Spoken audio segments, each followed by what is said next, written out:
La celebración mexicana del Día de los Muertos. La celebración mexicana del Día de los Muertos coincide en lo formal con la solemnidad del Día de Todos los Santos y el Día de los Fieles Difuntos de la religión católica. Sin embargo, los orígenes de la misma guardan una estrecha relación con la cultura y el sistema teológico de los mexicas, pueblos originarios de México. Lo que se conoce de estas culturas, mayormente extinguidas durante la conquista española, llega hasta nuestros tiempos a través de los manuscritos del misionero franciscano Bernardino de Sahagún, quien formara parte de las primeras misiones evangelizadoras en los territorios de la Nueva España, y quien tenía a su vez el encargo de investigar e indagar de los aspectos culturales de los nativos. Bernardino aprendió a hablar el náhuatl y fue quien tradujo y registró los evangelios al idioma nativo, así como también tradujo las costumbres de los mexicas para conocimiento de la corona española. Sin embargo, debido al grado de involucramiento al que llegó con los nativos, se consideró sus textos poco menos que peligrosos y nunca fueron publicados, aunque sí resguardados. Hace unos 2500 años, los mexicas se asentaron en lo que hoy se conoce como el Valle de Teotihuacán, donde crearon la ciudad homónima cuyo significado era Ciudad de los Dioses, en la que se construyeron las conocidas pirámides de México. Los mexicas, contrariamente a la caracterización más difundida, no eran un pueblo beligerante, sino agrícola-ganadero. La festividad del Día de los Muertos guarda, pues, relación esencial con los periodos agrícolas. Durante el mes de noviembre, en el Polo Norte, los indígenas pasaban de la etapa del crecimiento del maíz y la calabaza a la de la cosecha. Era, por tanto, un momento de agradecimiento y ofrendas a los espíritus por la abundancia que estos les procuraban desde el más allá. Tenían un orden de gobierno verticalista, regido por un soberano, asesorado por una casta sacerdotal, quienes eran los custodios del conocimiento. Adoraban a los dioses de los elementos, el agua, el aire, el fuego, la tierra y la serpiente emplumada, dios de la fecundidad y del devenir. Y disponían de un complejo sistema mitológico y astrológico que los relacionaba entre sí. En esta plancha intentaré delinear superficialmente los aspectos esenciales de este pueblo y su relación con la muerte. Los mexicas creían a todas luces en la trascendencia del tonalí, o alma. Este alma tenía 4 destinos posibles, según hubiesen sido las causas de la muerte. El Tlalocán es donde iban aquellos muertos por accidentes. Se trata de un eterno paraíso de abundancia, pero solo algunos elegidos por los dioses podían llegar ahí. El Tonatiuh-Icac es donde iban aquellos muertos por la guerra o por el parto. Estos tenían un rol esencial en el devenir de la realidad. Al llegar ahí, se transformaban en aves. Los hombres eran los encargados de trasladar al sol y conducirlo durante el día para entregárselo en el ocaso a las mujeres, quienes eran las encargadas de conducirlo por el inframundo para devolverlo nuevamente a los hombres al amanecer. El Chichihuacuaucó, donde iban las almas de los inocentes, los niños y los bebés, se trataba de un paraíso de maizales, de árboles que exudaban leche, bajo un día eterno, donde los niños jugaban y eran cuidados por los dioses binarios de la vida y el sustento. Y finalmente, el Mictlán, para aquellos que hubieran muerto de causas naturales y donde se dirigía la mayor parte de los mexicas.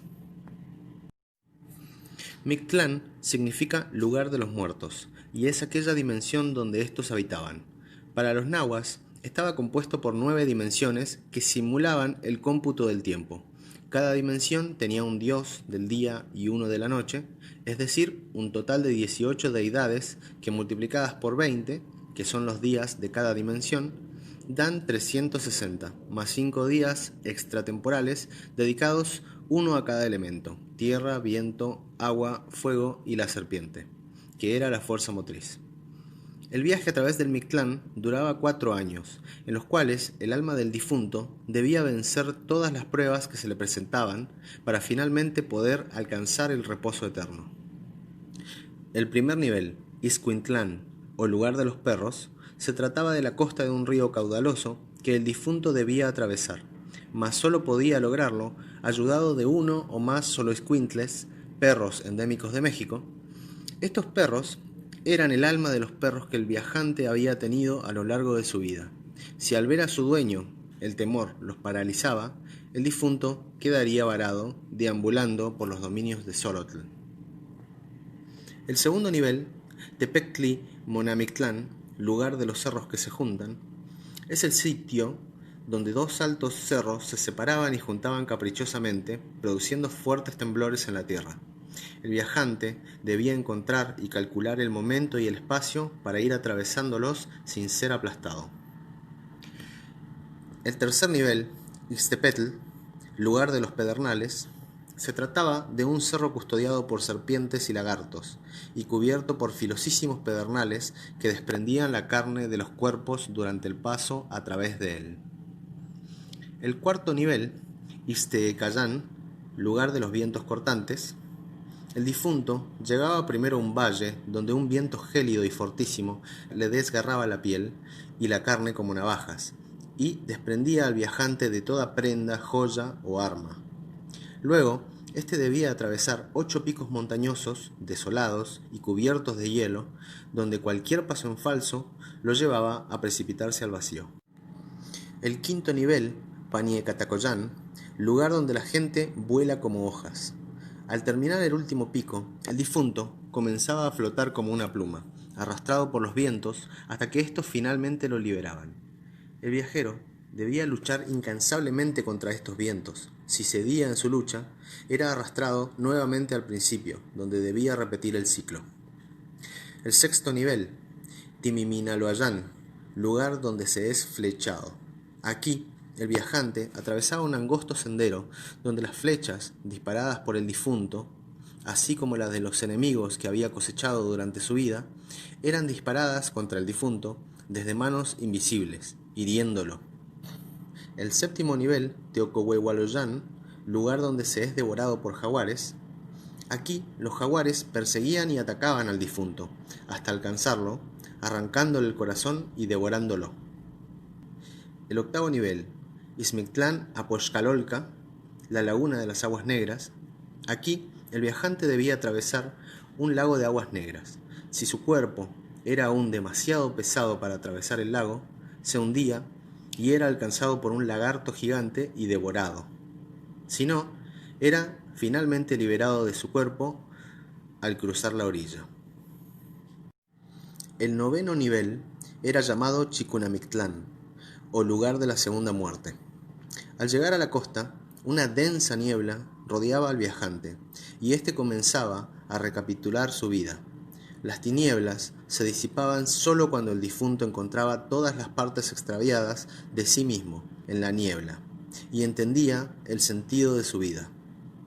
Ya, frente a los señores de la muerte, el viajante debía realizarles una ofrenda, luego de lo cual los dioses binarios de la muerte liberaban definitivamente su tonalí de todo padecimiento terrenal. Quienes no lograban superar las instancias eran devorados por Xolotl, el hermano de Quetzalcóatl, dios de la noche, del ocaso, representado por Venus en el firmamento. Es quien acompañaba y protegía a Quetzalcóatl en su paso diario a través del inframundo. Xolotl fue además el responsable por la creación de la humanidad. Al finalizar el cuarto sol de las eras, Quetzalcóatl descendió al inframundo para rescatar los huesos de los hombres que habían vivido bajo ese sol. Al ser descubierto, el señor del Mictlán envió a rescatar los huesos, los que en la persecución cayeron precipitándose a la tierra y destruyéndose en miles de partes. Xolotl entonces los recogió, los molió en un molcajete o mortero, los mezcló con unas gotas de la sangre de Quetzalcóatl, quien había sido herido en la batalla, dando así nacimiento a la humanidad actual bajo el quinto sol de las eras. Finalmente, si al terminar esta travesía los difuntos eran aún recordados por sus deudos, los dioses del Mictlán permitían una vez al año a las almas volver para reencontrarse con sus seres queridos. Si un difunto ya no era recordado o ya no quería regresar, éste era devorado por los dioses para unirse a la paz del silencio y la eternidad. Por todo lo dicho, los mexicas ornamentaban altares con ofrendas durante el periodo de cosecha, para ayudar a sus fallecidos a atravesar el Mictlán y rendirle homenaje a los dioses. Durante la conquista española y la colonia, estas creencias y tradiciones lograron ser sincretizadas y fundirse con la solemnidad del Día de Todos los Santos, en los que los nativos, ahora evangelizados, eran llevados a adorar y rendir ofrendas a las reliquias de los santos dispuestos en los altares de las iglesias, y amalgamadas con la conmemoración del Día de los Fieles Difuntos, en la que los nativos se les permitía visitar los sepulcros de sus difuntos enterrados en Tierra Santa en los cementerios anexos de las iglesias. Posteriormente, en los tiempos de la independencia, a raíz de la pandemia de cólera de 1833, los muertos dejaron de enterrarse en los camposantos anexos a los templos y por recomendación fueron enterrados en las cimas de los cerros a la salida de la ciudad, buscando evitar de ese modo contagiar a los vivos.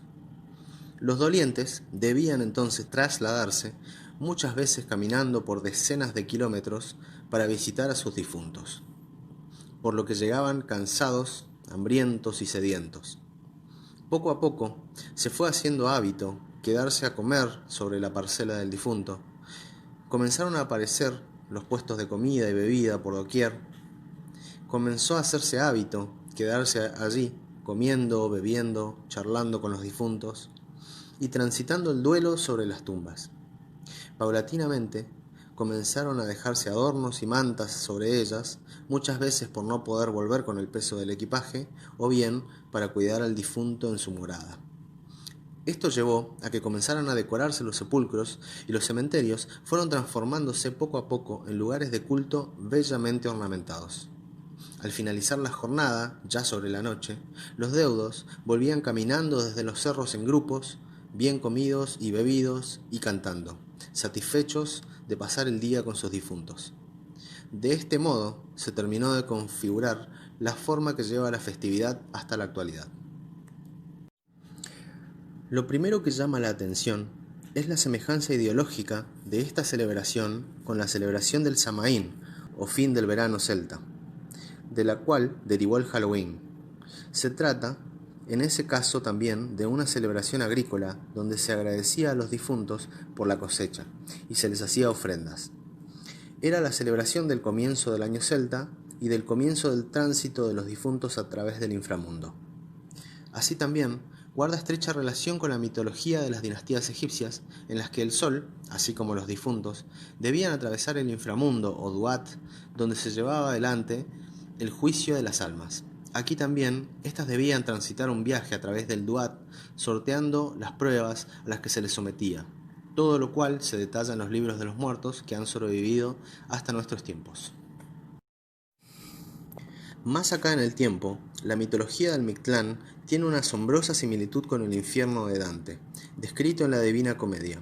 Se trata allí también de 9 niveles que descendían al centro de la tierra, en los que el difunto corrompido debía purificarse para poder resurgir por el otro lado.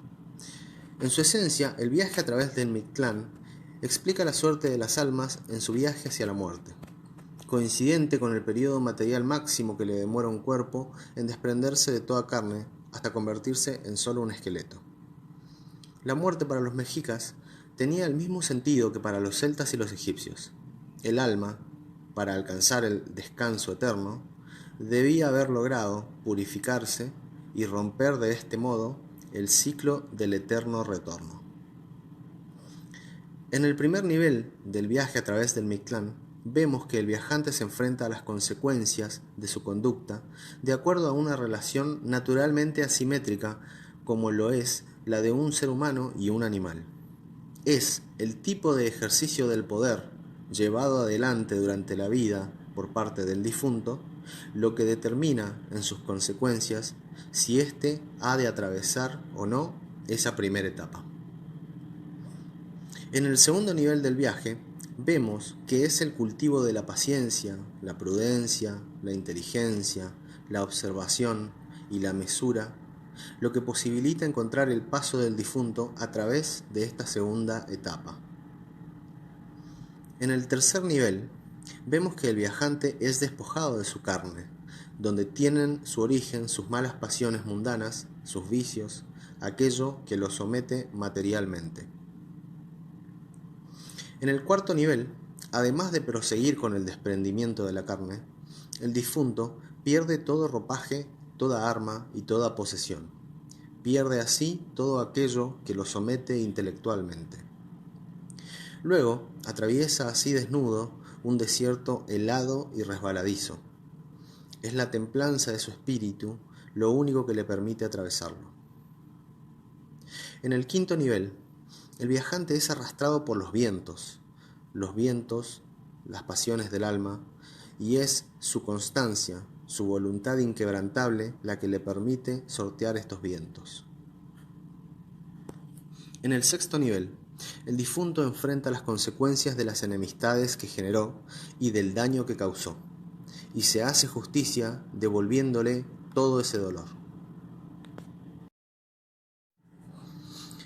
En el séptimo nivel, el viajante es alcanzado por un jaguar y su corazón es devorado, perdiendo de esta forma toda pasión, quedándole solo su alma pensante y racional.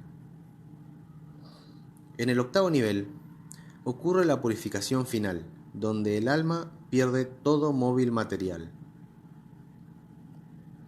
Finalmente, en el noveno nivel, ocurre una de las purificaciones más complejas. Aquí ya no quedan restos materiales, pero ahora el alma debe encontrar entre una densa niebla sus partes fragmentadas y extraviadas, y unirlas para poder comprender el sentido de su vida, de su obra o de su papel en la gran obra, para finalmente realizar una ofrenda a los dioses del Mictlán.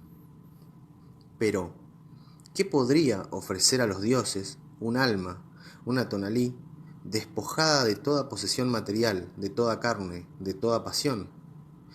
Esa es quizás una de las mayores enseñanzas que este sistema teológico nos deja. Lo único que le queda al viajante por ofrecer a los dioses son sus particularidades, sus experiencias, aprendizajes, logros, méritos y su integridad. Nos resta aún una enseñanza más.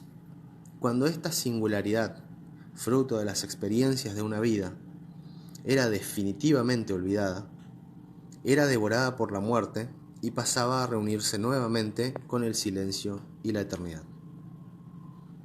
La masonería, a mi modo de ver, es, entre muchas cosas, una manifestación de este mismo principio, presente en las expresiones celtas, egipcias, en las religiones y filosofías modernas, etc.